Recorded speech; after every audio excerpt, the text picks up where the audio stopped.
Okay, today we are going to begin lesson 4, or unit 4, I should say. And today's lesson, we are looking at combining functions. More specifically, we are focusing on sketching the graphs of functions that are the sum, difference, product, or quotient of two functions. Essentially, we are saying, look, you have two functions. I would like to add those two functions. You can subtract those two functions, multiply them, or divide them.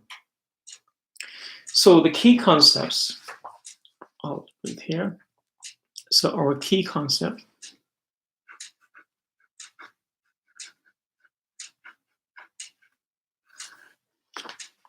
today is that the graph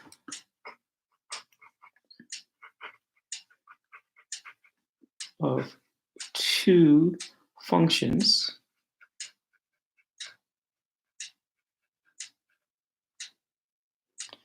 can be used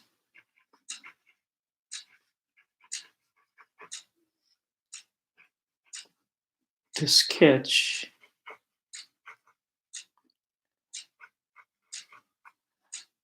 the graphs of functions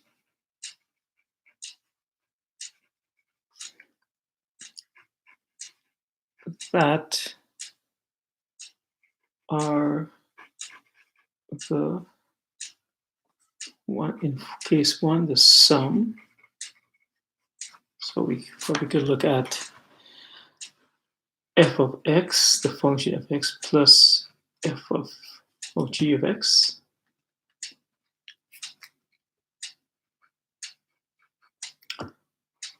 Or we can look at the difference.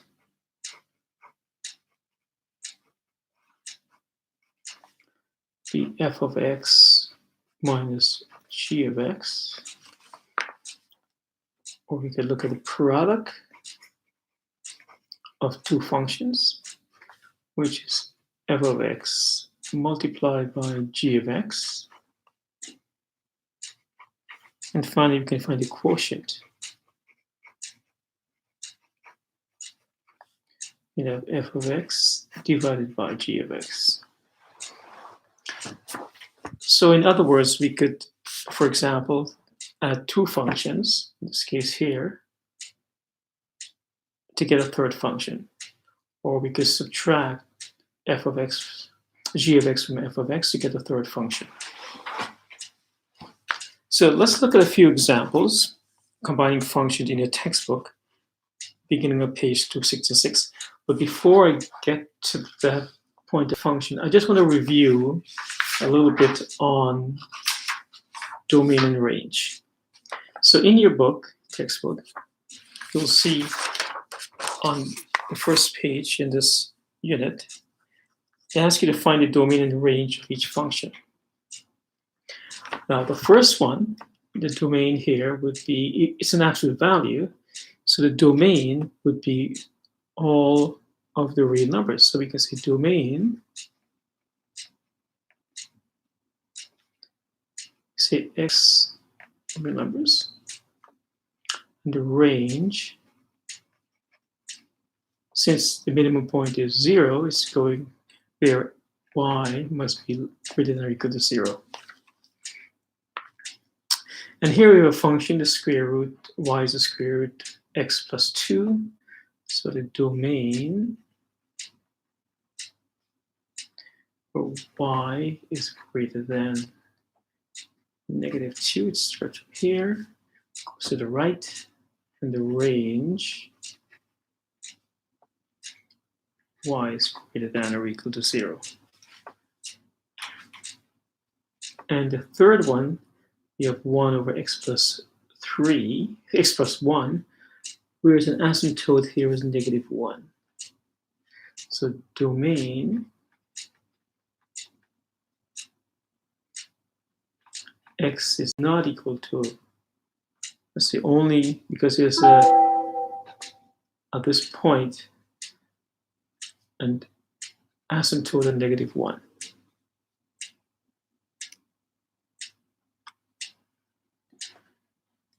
the range,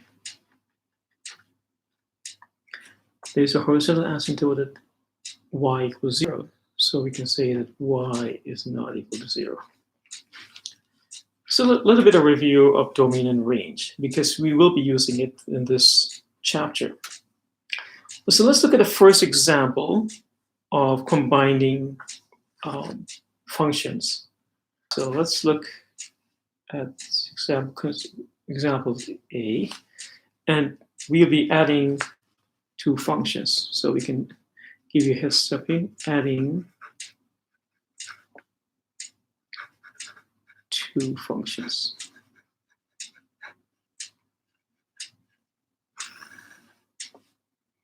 So function f of A plus f of B will give us, we can call it f of C. That's what we find. Basically, we're looking at finding the total post-secondary enrollment for these years. So in the graph, function A is the college enrollment, and function B, university enrollment. So once on the same grid, really, is to look at the vertical coordinates here, and then add these two vertical coordinates. We're adding them. Same as the year 2005. We look at the coordinates here. The vertical point is 6, and here is just over 10.5. So we add the two, would give us roughly 16.5. So basically the strategy is that add the vertical coordinates for the same year, then plot the point to represent the sum. So I'm going to add 6 plus, this will give me 16, just over 16. So put that point right there. That's my 4 pointers. There. Okay, I guess I wasn't showing it there. Okay, I'll redo it again. So I'm going to add the vertical point here, and here will give me 16. Next, go straight. The next one, 2005, 6, and this is around 10.5. So that'll give me 16.5 there. Next, I go on to 2000 year, which is slightly above 6 and slightly below 11. So if we have 6 and 11, so probably be 16.9. So get there, getting on to close to 17. 2007, it's around 6.2, and here we have 10.8. So we can say this more or less 17. And the final one, 2008, we have 6 and 11. And that will give us slightly above. So we can say we're slightly above 17. And my next step, I join the points, these adjacent points in a line segment.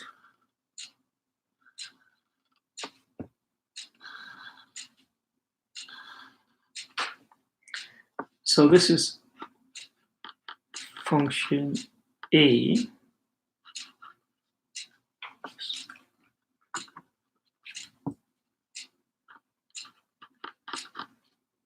plus function B.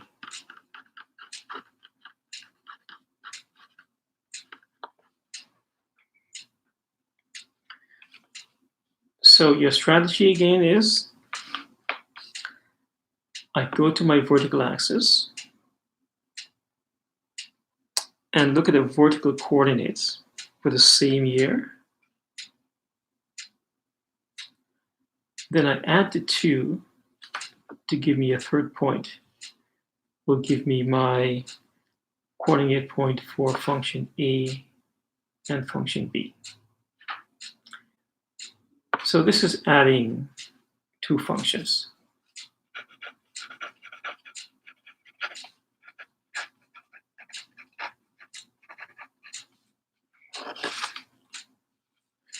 So we go into the next example. And in this example, we are going to subtract two functions to give us a third function. So here we're going to subtract.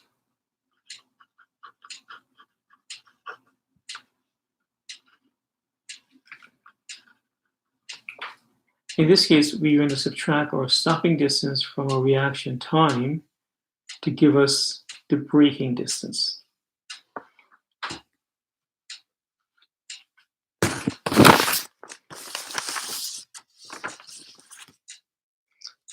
So we can say this is a function of differences. If you put a heading here, function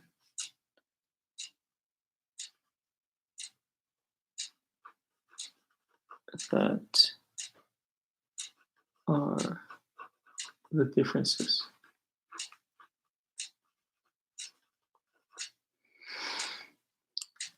So in this example, it tells us stopping distance is equal to reaction time distance plus the breaking distance. But then in this graph, that shows the stopping distance and the reaction time distance. To find the breaking distance, we have to subtract the stopping distance from the reaction time to give us the breaking distance. So if we can write it here, so we can say breaking distance is equal to stopping distance minus the reaction time distance.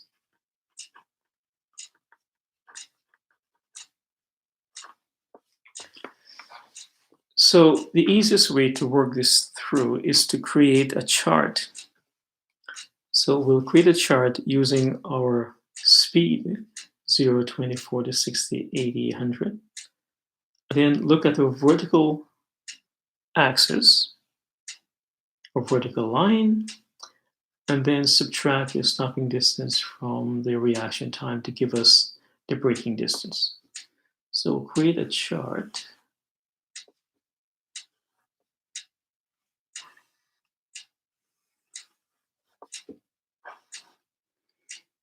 So we have our time here, our speed.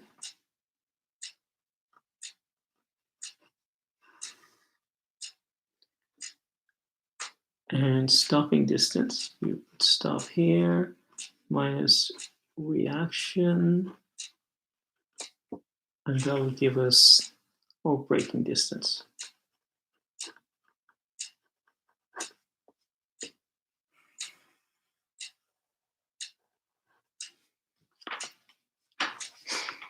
So we start at 0 here. So we have speed 0, stopping distance 0, minus the reaction time, or breaking distance will be 0.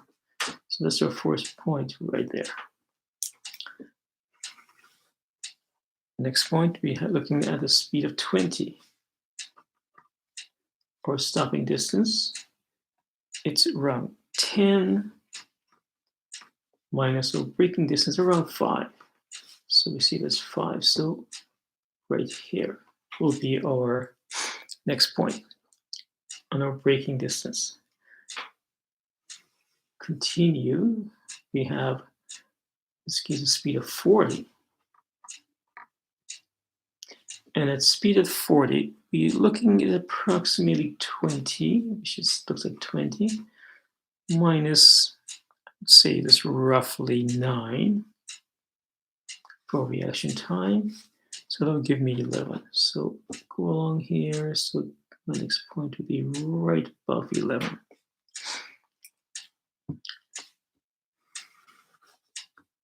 And 50, there is a point here at 50, so I'll use it. So reaction time here is 10.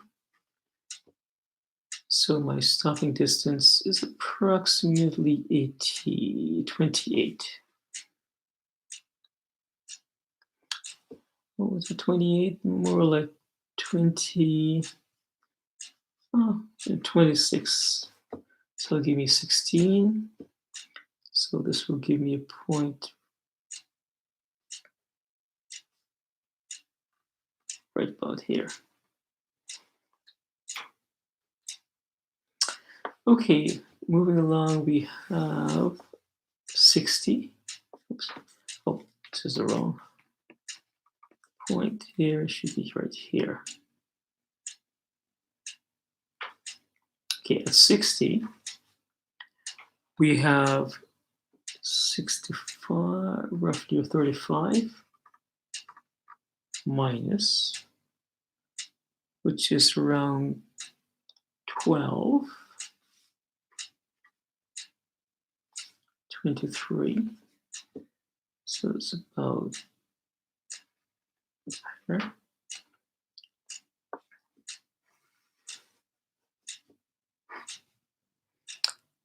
Okay, speed of 80. This is around 68. Oh, 58. 58.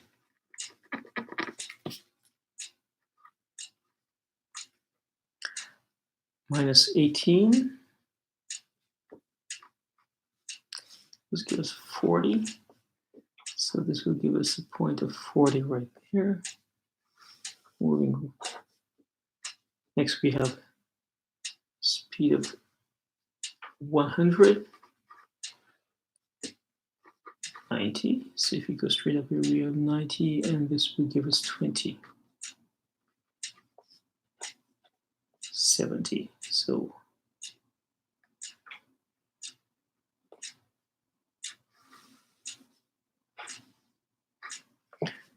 and the final one, we have speed of 110.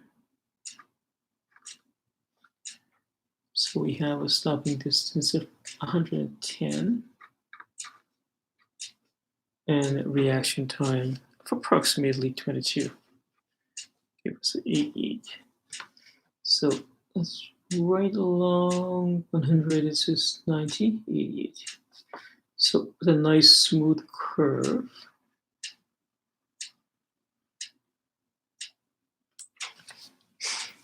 And that is our function or braking distance.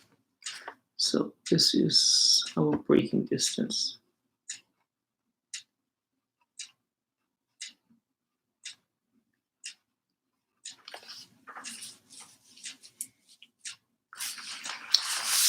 So our strategy is similar to the first example, except now we are subtracting. So this is a strategy. I'll write it out. So choose points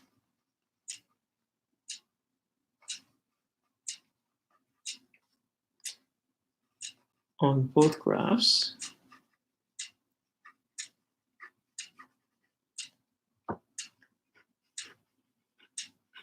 that lie on the same vertical line.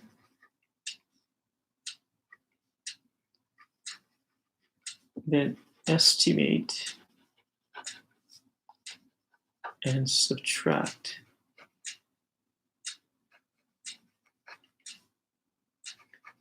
the reaction time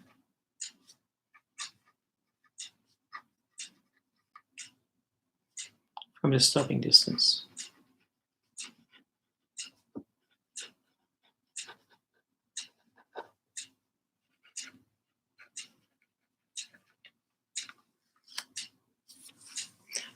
And from there, you can plot the points and then connect all the points to the smooth line.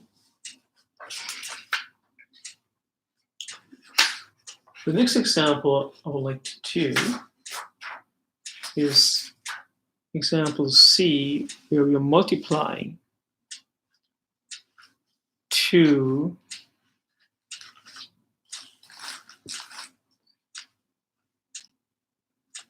graphs, f of x times g of x.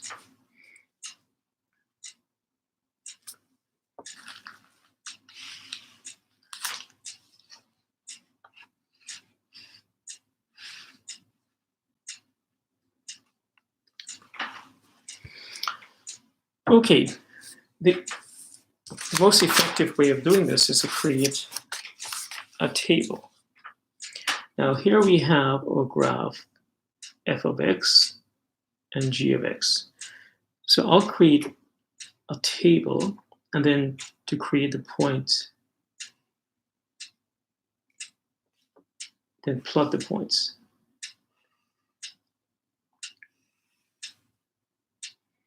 So we have f of x, we have g of x, and when you multiply, we have f of x times g of x. So this will be xy, xy,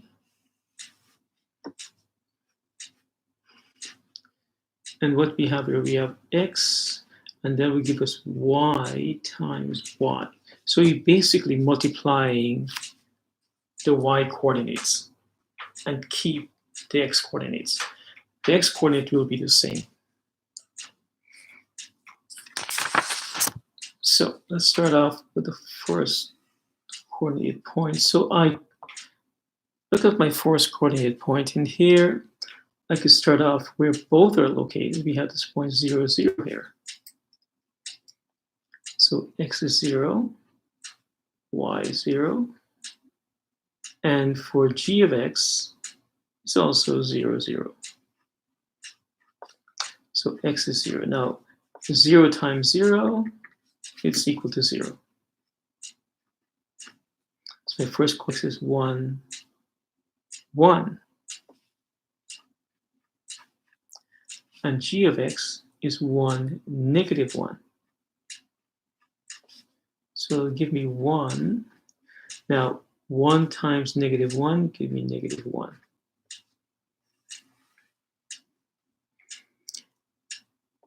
The next point I could look at is a point 2, and f of x is 1.5.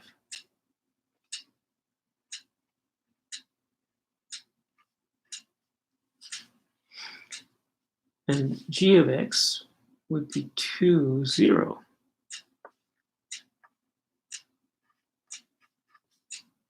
So it's 2. Now, 1.5 times 0 will give me 0.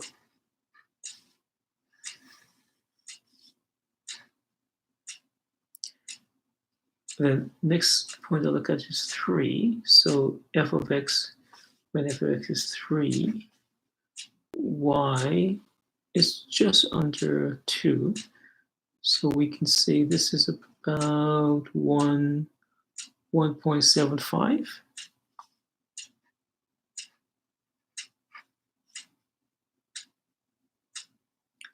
And g of x would be 3, 4.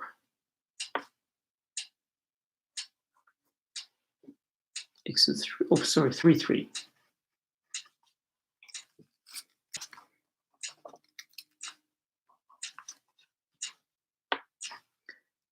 So it's here 3. Now 3 times 1.75 will give me 5.25. So what are my points so far? My points are 0, 0, 1, negative 1. So 1, negative 1 down here.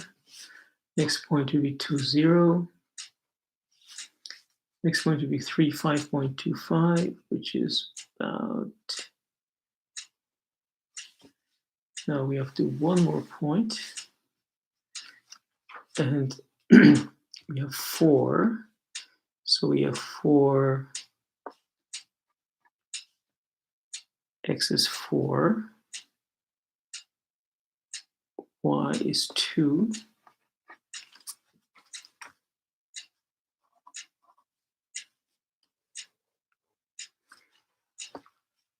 So 4, 2 is a point here, 4, 2, and g of x, it's 3, oh sorry, 4, 8. So they give me 4. 4 times 8 is 32.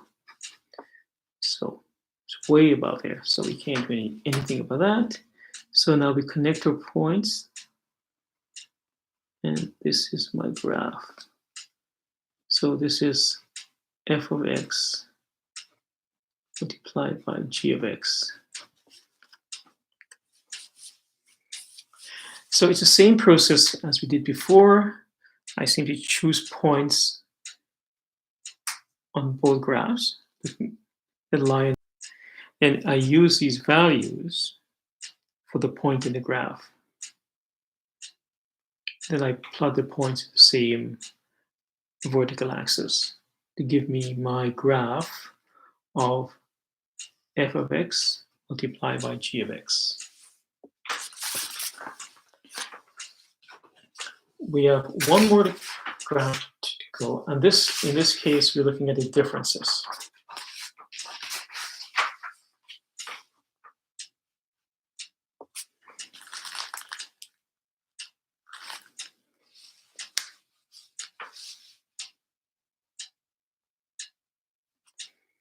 So the graph of y equal f of x and g of x has shown. Adapt the strategy using parts A and B to grab the quotient of these functions. So here we'll follow the same strategy as we did before, and we are going to create another table of values or a chart. So we're going to choose points that lie in the same vertical line. For example, I'll choose points here and here, these 2 points here, or I'll choose these 2 points here. But then I'll divide f of x, points I have here, divided by g of x. So let's create a chart.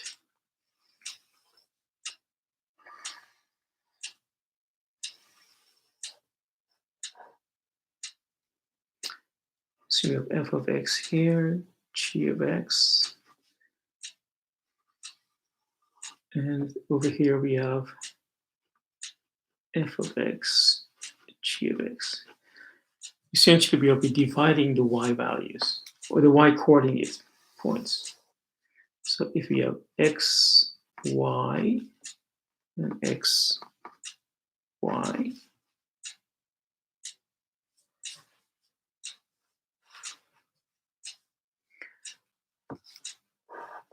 then we will have x and y over y. So we'll take, say, make this y1, y2.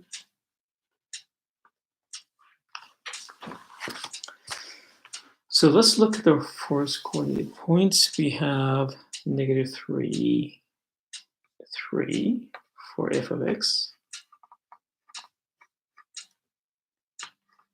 And for g of x, we have -3, 0.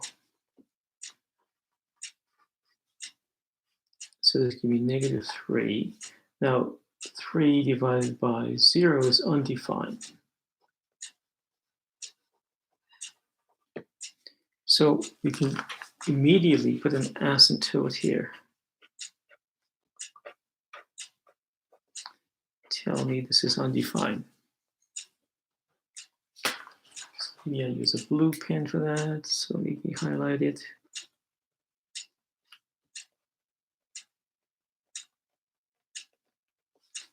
So at x cannot be equal to -1. So it's undefined. Oh, sorry, 3, -3. Then we go to the next stage. We have -2, so we have -2, -2. Then we have -2, 5. So we have a -2, -2 over 5. That's our point. So it's -2, -2 over 5 would be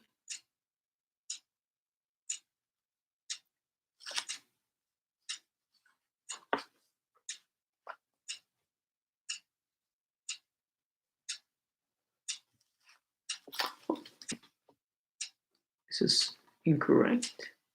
Let's write 2/5. Going to be negative 2. Going to be negative there. So this point in negative 2, 2/5, which is about here.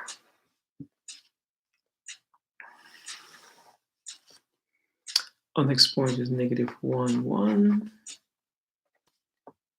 And then we have negative 1 going up here, which is 8.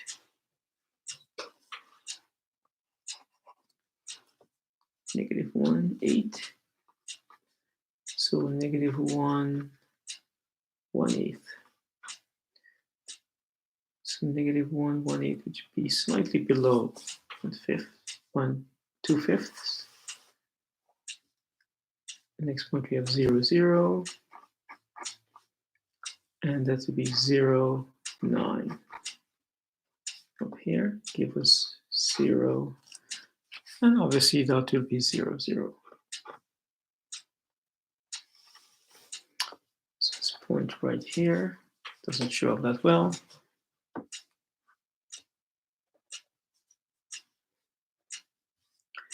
Then we go to the right side. We have point 1. So it's 1, 1, and then 1, 8.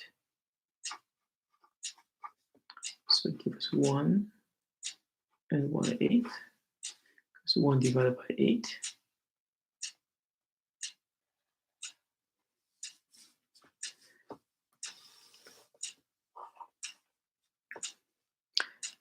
Next point we have 2, 2, and 2, 5.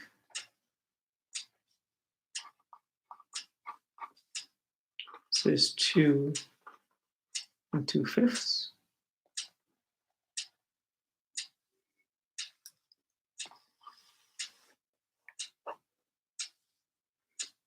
We have 3, so we have 3, and that will give us 3. X is 3, y is 3, and then x is 3, y is 0. So they give me 3. 3 divided by 0, this is undefined. So we can say undefined at x equal 3. So we'll put another asymptote right here.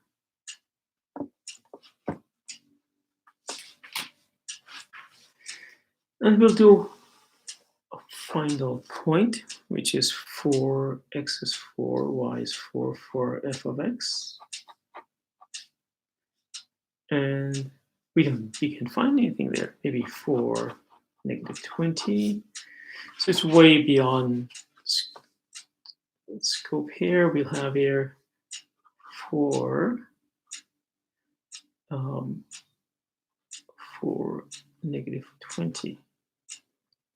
Now, if you were to plot our points, we'll see this graph would look as an asymptote right there. So it flattens, come down to 0, so, and up again. And since this is another asymptote here, so that make up a graph f of x divided by g of x.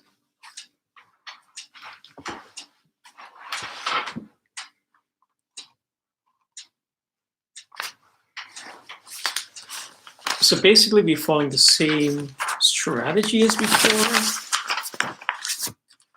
I choose points on both graphs that lie on the same vertical axis or vertical line, then divide the y coordinate of f of x by g of x. So f of x divided by g of x. And I use these coordinate points to graph on my points here to create my graph. Notice there are 2 undefined points. So therefore we have asymptotes there, so the graph does not go through those 2 points. Okay, and that ends lesson 1, combining functions graphically.